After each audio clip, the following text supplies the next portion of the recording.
believe that, if everybody say it can't get done, I'm like, yes it can, why not?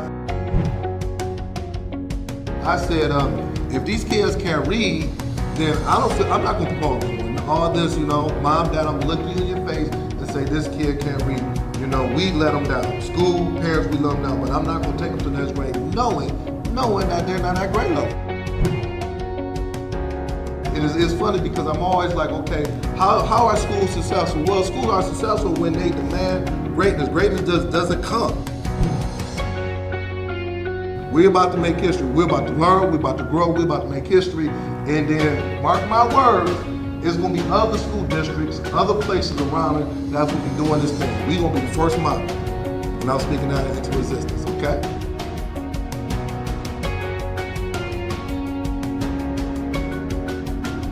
For booking, please visit SHURT School Turnaround Specialist.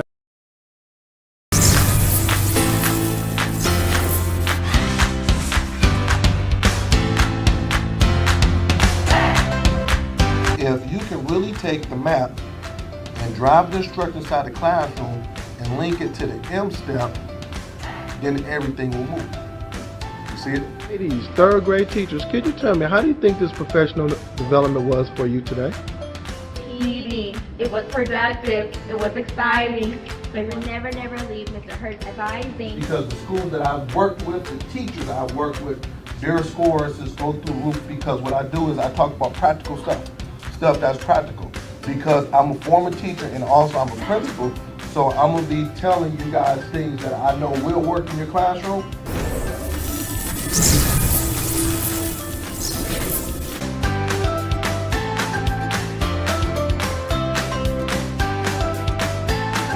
For booking, please visit SHURT School Turnaround Specialist.com. Good afternoon, Ms. Williams. Could you tell us, how did you like this classroom management training that was provided on today? I loved it. I think it was really helpful for me because I'm not the most assertive person, and so it's hard for me sometimes to keep my class managed. So this helps me to help my students learn. Do you think that this training can benefit other schools and teachers all around the world? Absolutely. I know that a lot of us struggle with classroom management, and so anything that we can get to help us so that we can make sure that our students are successful. Well, thank you, Ms. Williams. Thank you. You were just a delight today in my training, and I know that you will have tremendous success for the rest of the school year. Thank you. Good morning, good morning, good morning. This is Sean Hurt, your school turnaround specialist, with another dynamic episode. Make sure you come on in, tell me where you're coming from. I am just so happy. I want to wish everybody happy holidays to everybody. I'm in Michigan. I'm looking out my window and it's snowing outside. I think my wife told me this morning it's going to be like 30 to 20 degrees, but that's fine. We're going to still go ahead and do what we do. So come on in, hit that share button. Give me 2 minutes as I get all of my Facebook, LinkedIn, Twitter, YouTube people in. And I need you to come on in and hit that share button and let me know where you're coming from. Let me know where you're coming from. Yes, happy Saturday to everyone. So give me a few minutes. I'm just excited. This is going to be another dynamic episode. I have so much to share. Man, I got to give so many shout outs to so many people out there. I cannot wait. So just give me a few minutes as I get all my folks in. I want to make sure we have everybody situated and settled. I know some of us is working out.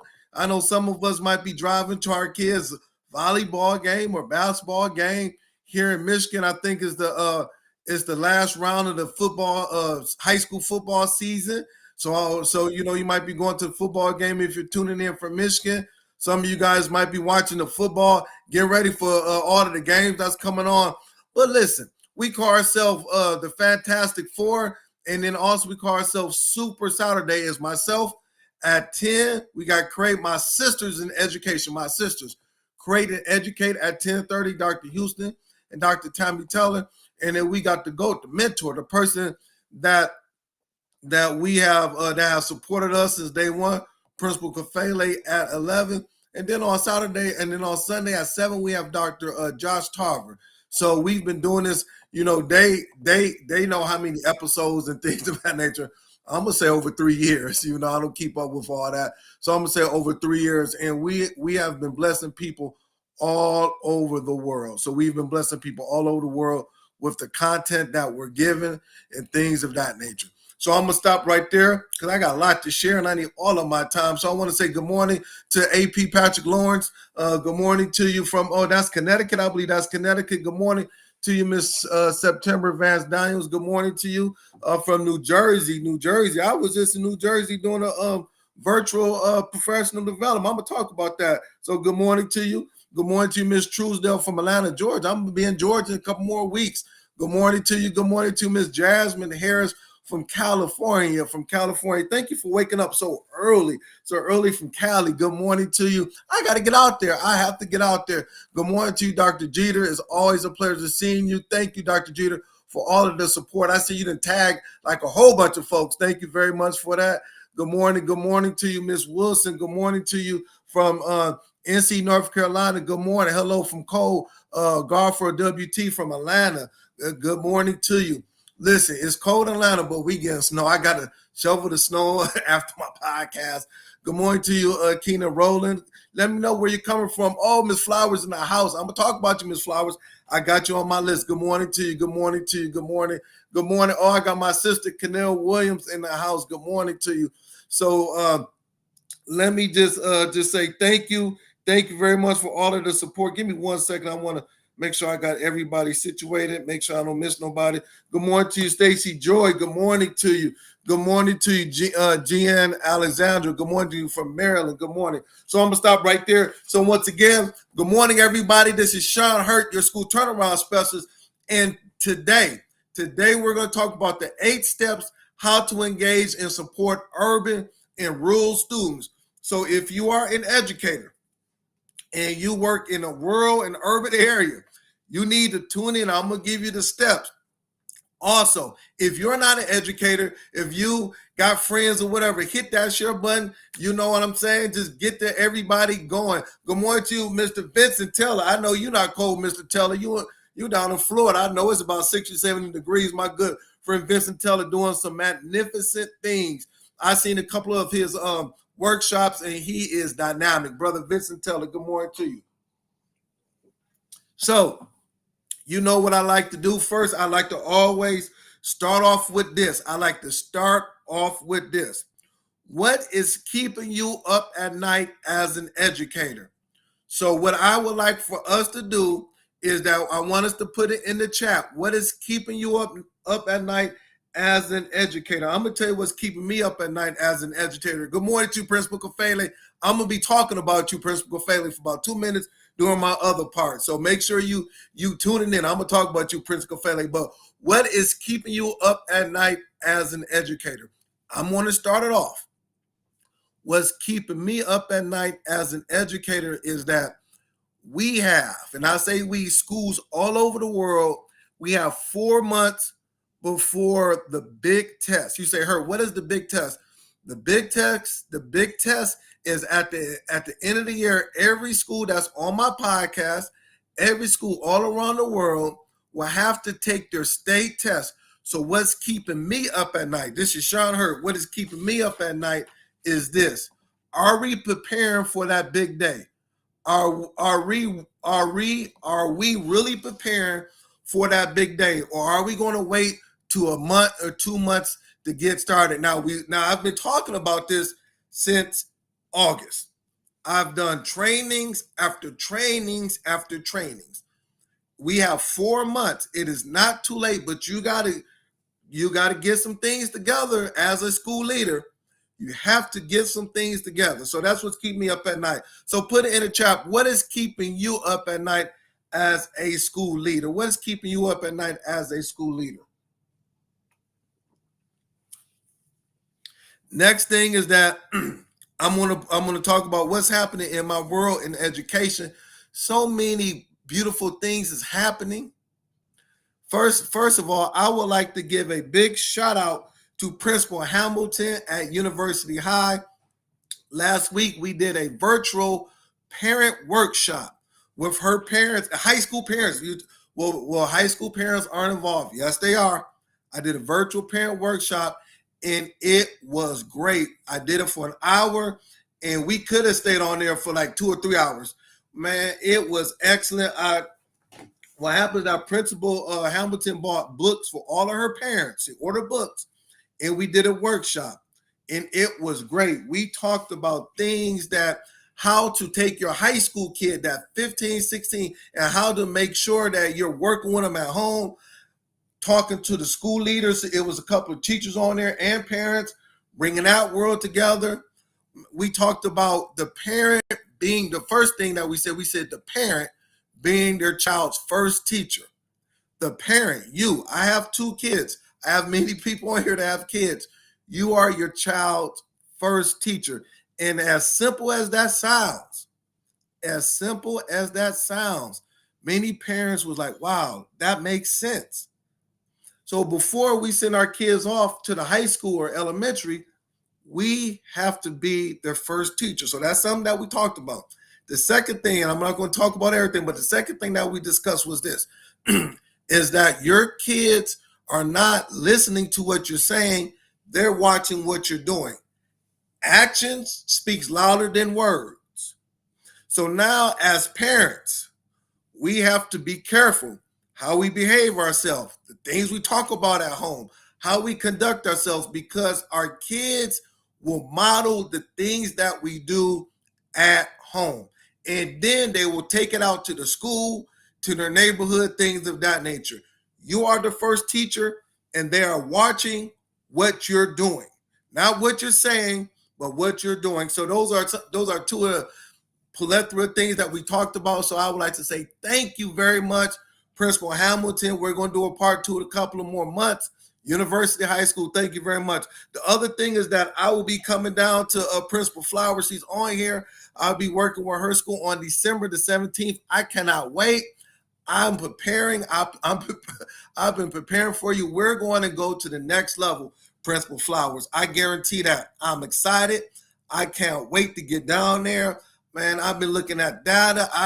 We're going to a whole nother level. I guarantee you, Principal Flowers, that by the end of the year, your scores will go to a whole nother level. Guarantee it. So thank you very much. The other thing is that make sure you pick up Principal Kafele's new book, Principal Kafele. If you could kind of put the link in the chat, make sure you're picking it up. Make sure you pick up his new book. And also, Principal Kafele, I just want to tell you, you was down in Novi, Michigan last week with the CS Partners workshop, and you did the keynote. Listen, before you went down there, everybody, because I have a couple of schools that was there. So during the board meetings, they were talking about you. They were saying, we can't wait to Principal Fele. They did not know that me and you were close. They did not know that. So I'm listening, I'm hearing and stuff like that. So I told one lady, I said, yeah, you know, I heard he's going to bring it now. You better be careful. He's going to bring it. So after you brought it, the people was emailing me the next day. Man, Mr. Hurt, this Principal Fele guy, he's awesome. You need to know about him. Man, he tore it up. He killed it. So it's funny, you know. I say, yeah, I know. I told y'all he was going to do it. So I just want to say a big shout out to Principal Fele and the work he's doing. Make sure you pick up his book. I'm going to pick up 4 books. I'm ordering 4 books. I'm going to keep one for myself, and I'm going to pass it along and things of that nature. In addition to that, also, I would like for you to pick up Dr. Roz Gaskins. That's my good friend. Hopefully she's on here. Put your link in here. Pick up Roz Gaskins' books. She just did a new children's books. It is awesome. I'm picking up 4 copies, and then once I pass them out, I'm going to pick up 4 more copies. So what I do is that when I order books, I'm ordering them, I'm keeping one for myself, and I'm picking them up and giving them to people. People at schools, people at my church, I'm passing out. So it's funny because Principal Fele, I didn't tell you this. I'm back to Principal Fele. My pastor, he watches my my podcast. So it was like last year, he mentioned your name during the church service. So we all just, you know, you're reaching churches, you're reaching board rooms. You're reaching everywhere, man. You everywhere. So shout out to Principal Faye.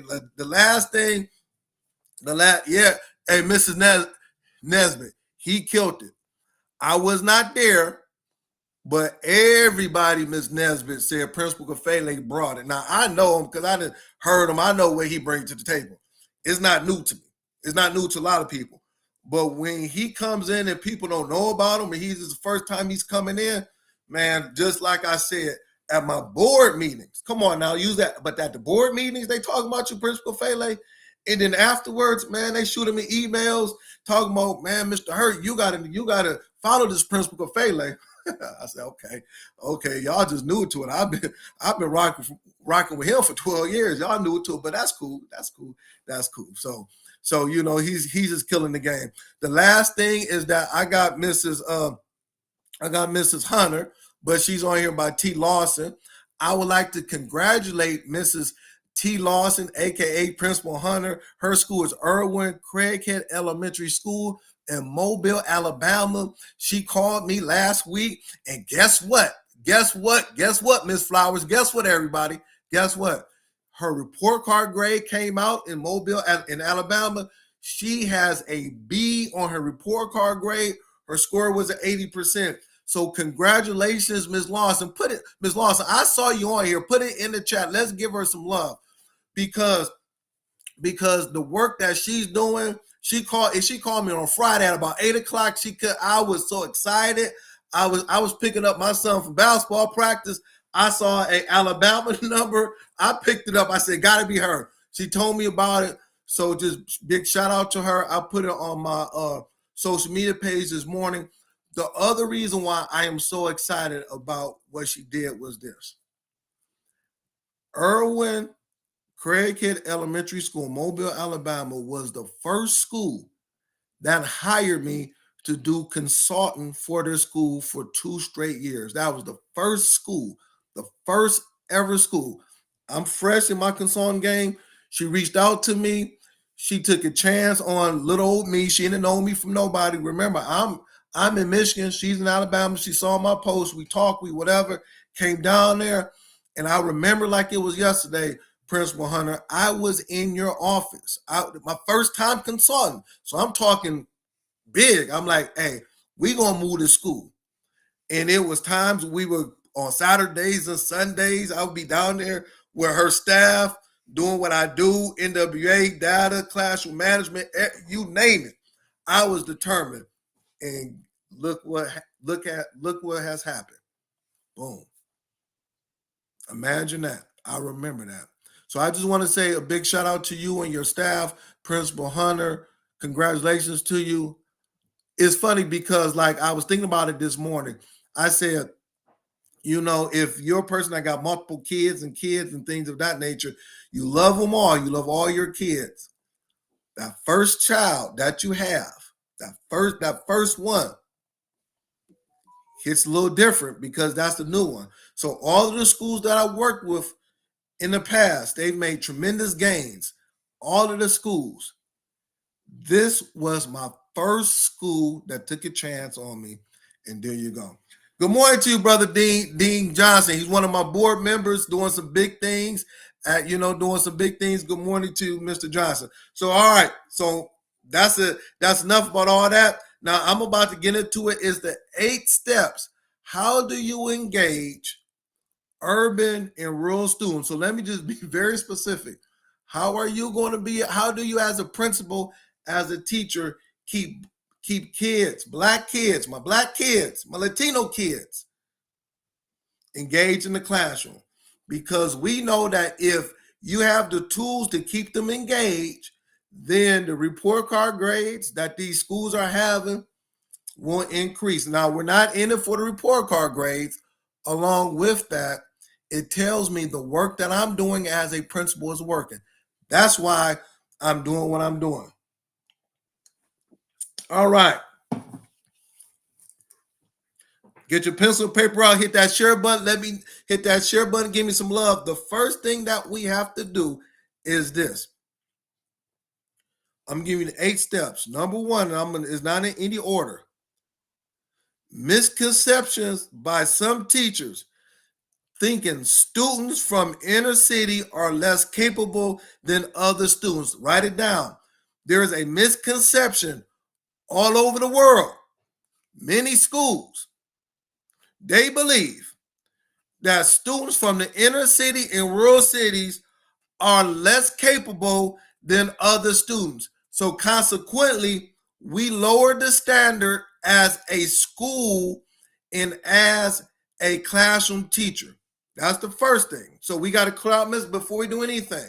So you have to first raise the standard. I go back to when I was a principal and a teacher. I did not care that my school was 100% Title I. I did not care that all of my kids was Black kids coming from inner city. That did not mean anything to me. I understood that, but I did not lower the standards. My school looked, smelled, my teacher dressed, my classrooms exhibited. If you were a parent paying $60,000 a year to go to a private school, I'm going to say that again. My school, the hallway, the classrooms, the way that I dressed, the way that my teachers dressed, how we looked, the level of education represented if you were paying $60,000 or more to go to a private school, and my school was a public school. We raised the standards on how we were going to deliver education. And it was very hard because there was a lot of misconceptions, like I said, from everybody. But I raised the standards no matter how people felt, no matter how many times they said these kids couldn't do it, no matter how many stories that I got that these kids are coming from single parents and these kids, dads or mom might not be home. Oh, well, look at the houses, blah, blah, blah. I hear all that. But what I saw with those kids, I saw potential doctors. I saw potential lawyers. I saw potential principals. I saw potential Congress people. I saw that in my kids, and I wanted my teachers to see the same things. Okay? All right. So that was the first one. Write it down. Second one was this. Now we're talking about engaging urban and rural students. We're talking about our students, the students that on Monday is going to be coming to you. Next one, I set up the school and the classrooms to be culturally responsive. I set up the school, Principal Hurt, and the classroom, Mr. Hurt, second grade teacher, to be culturally responsive to the students. What they were not getting at home, in their neighborhoods, or whatever it may be, I brought it to the school. I set the classrooms in the school up to represent my students. 100% of my students were Black boys and girls. So what they saw was people who looked like them that was successful. I set it up in the hallways, in the classrooms, when you entered the school. Next thing I did, remember, I'm gonna give you the answers to the test. That's why I do what I do, because I go slow. I talk about what is going to move the academic needle at schools. That's why Ms. Lawson got to be on her report card grade. These are the conversations that we have. That's why the schools that I'm working with, that's why every other week I'm on podcast saying I'm getting phone calls. I'm not making this up. These principals and these teachers are doing it. Why reinvent the wheel when you have the game plan, the template right here? Number 3, I order books. That's why I say you got to get Ross Gaskins' books, Principal Fele's books, whatever books. I order books that reflected the students' background and culture. I was in a meeting last week. They say Black boys are not engaged in reading. That's what I hear. That's why I've been hearing for the last 25, 30 years in education. Our Black boys don't want to read. I said, yes, they do want to read, but we have to put text in front of them that looks like them. They're not going to pick up Huckleberry Finn. Oh, I'm talking good now. Man, Hurt, you went there. They're not going to pick up Huckleberry Finn. When I was in school, I did not love reading Huckleberry Finn. Huckleberry Finns did not resonate to what I was going through in Detroit, Michigan. It was no Huckleberry Finn coming on 21610 on Whitmore Street. Those books did not resonate to me. Now, when I started to read books with characters, black men, when I started to read Malcolm X, when I started to read Dr. King, when I started to see the characters look like my mother, look like my father, then I became engaged. The only thing that I want you to do is become engaged, and then I can teach the standards. Then I can ask you who is the main character of the story. Then we can go over context clues. We can talk about fluency. We can talk about give me three supporting details to this story. We can talk about the things that they're going to be that they're going to be asked on the state test. But if I don't have a book that's engaging, I don't care about these standards. So what I did, and this is what hit me very much, I went to the classrooms and I said, Lord, we don't have any books that look like our kids. And I started to order books of authors that I knew. Give me 30 sets for the third grade. Give me 50 sets for the eighth grade. Give me 20 sets for the first grade. So I took my Title I money principles. I'm explaining to you what you have to do. I took my Title I money and I started to order books for each grade. Once again, the narrative is that black boys do not want to read. That is not true, educators. Hit that share button because they need to hear this. That is not true. Black boys love to read. We have to put books in front of them that they can identify with. Melissa Chuno said, talk. Yeah. Yes. That's why Roz Gaskins got a book coming. She got a book. Go on her thing. I ordered 4. I'm going to shoot you straight. I ordered 4. I'm keeping 1. I'm sending one to my church because it's some kids that need to get it. And then I'm going to go ahead and shoot two of them. I'm going to give them to some principals. I'm going to talk to the principal, say, hey, order about 100 of these books for your teachers, for these students. That's what I'm going to do because I know, and it's not Roz Gaskins. If you know some probably people that got books and stuff like that, we need to get them into these kids' hands. Why did T. Lawson go from this report card grade to a B? Because these are the things that she did. Why do all the other schools, and you scratching your head, but like, hey, I want these high academic standards. You're not following the blueprint. Order the books. Title I, Title II. All right. Is that sounding good? Hit that share button. Let me know if this comment, hit the share button. Give me some love. Give me some love. Next one, look, I got all my notes right there. I told you I'm going next level. I am going next level. That's why I said don't play with me. People calling me, talking about they're raising report card grades. Next thing.